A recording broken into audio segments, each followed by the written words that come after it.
Hello, we have a fun question from Pittsburgh, Pennsylvania. Benson Senator asks, could you please give details on what should be included in a proper reconsideration request? Fantastic question. We have done a video about this. I think Brian White and web spam analyst Rachel also had given their perspective.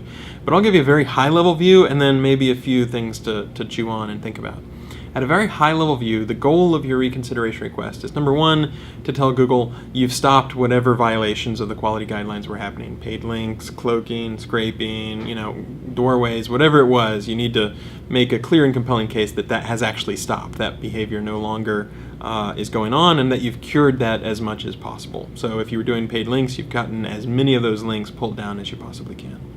The second aspect of a reconsideration request is to basically give us a good faith assurance that it won't happen again. You don't want to say, oh, well, this site looks like it's reformed, okay, we're going to lift this manual action, and then they immediately go back to spamming or doing their old tricks.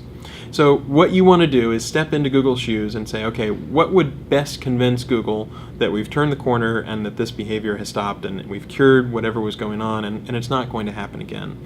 So great things to include, things like details of the sorts of sites that you were contacting if you were removing links, for example. If you used an SEO and they really just shot you in the foot because they were doing all sorts of unethical things, that's the sort of thing where I would give us details about that. Tell us about the link network or the SEO or that sort of stuff.